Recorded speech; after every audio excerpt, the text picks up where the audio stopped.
Salam sidang jemaat Tuhan yang terkasih. Kita bertemu kembali dalam renungan kita. Saya dan percaya sidang jemaat Tuhan tetap semangat. Amin. Mari persiapkan hatinya. Kita bersama-sama belajar dan merenungkan firman Tuhan. Namun sebelumnya kita memuji Tuhan dari Kidung Jemaat nomor 438. Apapun juga menimpamu, ayat 1 dan 2.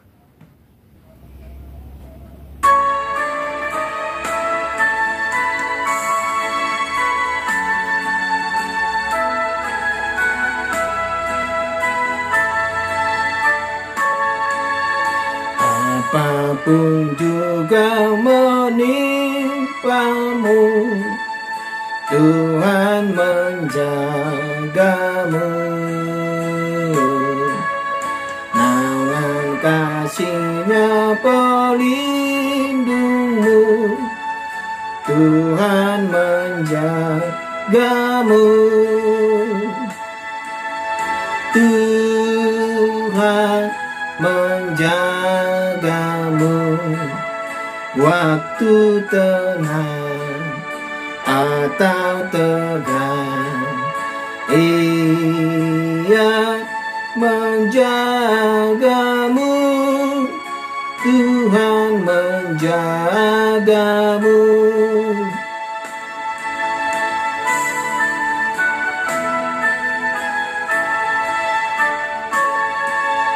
Bila menanggung beban berat, Tuhan menjagamu.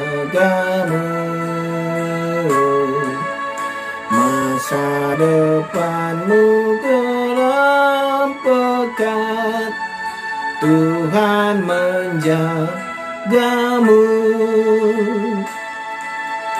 Tuhan menjagamu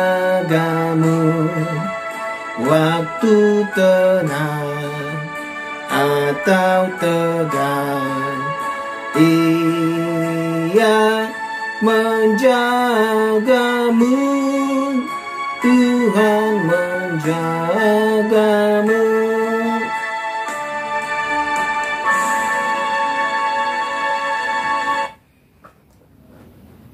Firman Tuhan untuk hari ini dari kitab Ulangan pasal 13 ayat 1 sampai ayat 18. Demikianlah firman Tuhan.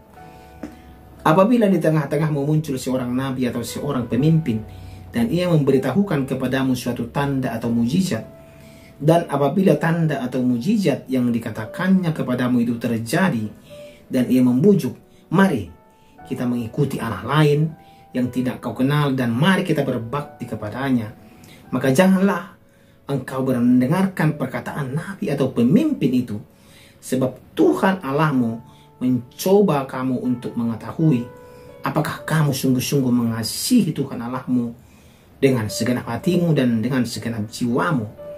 Tuhan Allahmu harus kamu ikuti, kamu harus takut akan Dia, kamu harus berpegang pada perintahnya, suaranya harus kamu dengarkan, kepadanya harus kamu berbakti dan berpaut.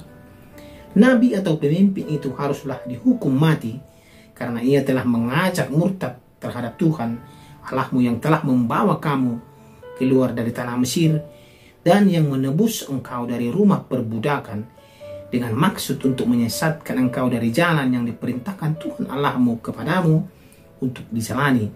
Demikianlah harus kau hapuskan yang jahat itu dari tengah-tengahmu. Apabila saudaramu laki-laki, anak ibumu, atau anakmu laki-laki, atau anakmu perempuan, atau istrimu sendiri, atau sahabat karibmu membujuk engkau diam-diam, katanya, mari kita berbakti kepada Allah lain yang tidak dikenal olehmu ataupun oleh nenek moyangmu, salah satu Allah bangsa-bangsa sekelilingmu, baik yang dekat kepadamu maupun yang jauh daripadamu, dari ujung bumi ke ujung bumi, maka janganlah engkau mengalah kepadanya, dan janganlah mendengarkan dia. Janganlah engkau merasa sayang kepadanya, janganlah mengasihani dia, dan janganlah menutupi salahnya. Tetapi bunuhlah dia. Pertama-tama tanganmu sendirilah yang bergerak untuk membunuh dia, kemudian seluruh rakyat. Engkau harus melempari dia dengan batu sehingga mati, karena ia telah berikhtiar menyesatkan engkau daripada Tuhan Allahmu yang telah membawa engkau keluar dari tanah Mesir, dari rumah perbudakan. Maka seluruh orang Israel akan mendengar dan menjadi takut, sehingga mereka tidak akan melakukan lagi perbuatan jahat seperti itu di tengah-tengahmu.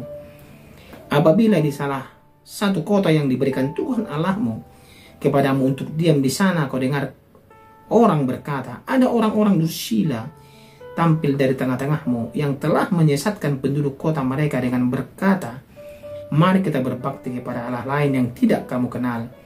Maka haruslah engkau memeriksa, menyelidiki dan menanyakan baik-baik. Jikalau ternyata benar dan sudah pasti bahwa kekejian itu dilakukan di tengah-tengahmu, maka bunuhlah dengan mata pedang penduduk kota itu, dan tumpaslah dengan mata pedang kota itu serta segala isinya dan hewannya. Seluruh jarahan harus kau kumpulkan di tengah-tengah lapangan, dan harus kau bakar habis kota dengan seluruh jarahan itu sebagai korban bakaran yang lengkap bagi Tuhan Allahmu. Semuanya itu akan tetap menjadi timbunan puing untuk selamanya dan tidak akan dibangun kembali. Dari barang-barang yang dikhususkan itu janganlah apapun melekat pada tanganmu, supaya Tuhan berhenti dari murkanya yang menyala-nyala itu, menunjukkan belas kasihannya kepadamu, mengasihani engkau, dan membuat jumlahmu banyak, seperti yang dijanjikannya dengan sumpah kepada nenek moyangmu. Sebab dengan demikian engkau mendengarkan suara Tuhan Allahmu untuk berpegang pada segala perintahnya yang kusampaikan kepadamu pada hari ini, dengan melakukan apa yang benar di mata Tuhan Allahmu. Demikian pembacaan firman Tuhan.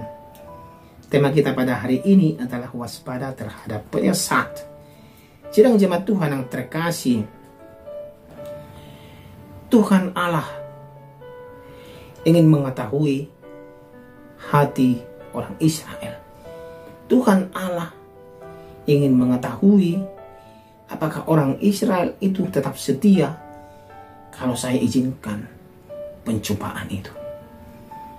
Allah mengizinkan pencobaan kepada bangsa itu agar Tuhan Allah mengetahui apakah mereka masih berjalan jalan Tuhan dan tetap melakukan segala perintahnya. Di masa itu ada nabi atau pemimpin yang mampu melakukan suatu tanda dan mukjizat yang sungguh terjadi di Israel dengan tindakan yang luar biasa yang mereka adakan. Mereka mengajak umat Israel mengikuti dan beribadah kepada Allah lain. Tetapi siapapun mereka, baik dari kalangan pemimpin atau umat atau anggota laki-laki, atau yang dari manapun, keluarga manapun, atau orang-orang dursila sekalipun, yang mengajak seluruh bangsa itu, penduduk itu, untuk beribadah kepada Allah bangsa lain, Tuhan Allah katakan harus dihukum mati, harus dimusnahkan. Israel diingatkan bahwa orang yang menyesatkan ini dapat saja membujuk dengan diam-diam. Israel harus tegas untuk hal ini, dan kita pun harus tegas dalam hal ini. Kita harus menolak tindakan yang dilarang agar tidak terpengaruh. Penyesat itu adalah mendengarkan perkataannya, mengalah, merasa sayang, mengasihani, bahkan menutupi kesalahannya. Ini adalah iming-iming yang diberikan oleh penyesat itu agar kita boleh terpengaruh.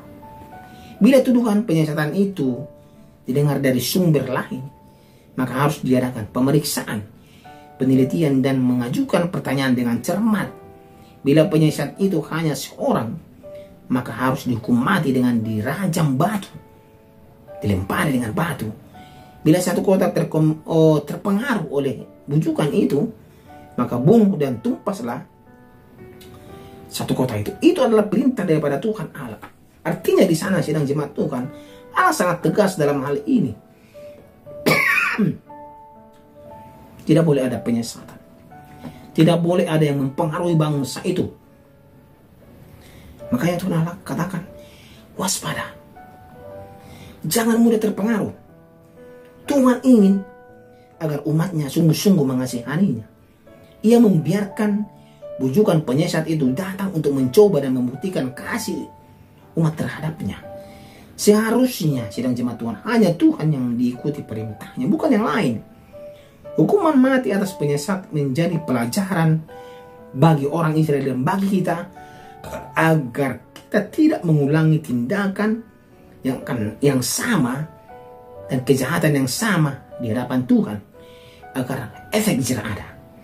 Dengan menjatuhkan hukuman atas penyesatan itu, murka Tuhan dapat disurutkan.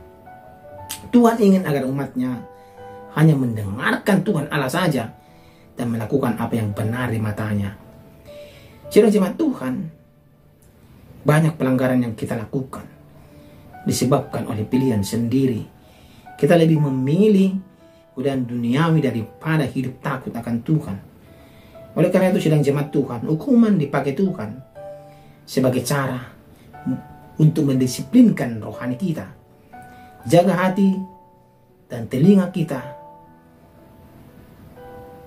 tetap teguh di dalam Tuhan, hindari penyesatan dan tetap waspada. Kita berdoa, terima kasih ya Tuhan untuk firman-Mu hari ini yang mengingatkan kami agar kami terus waspada terhadap penyesat yang selalu mengintai sekeliling kami.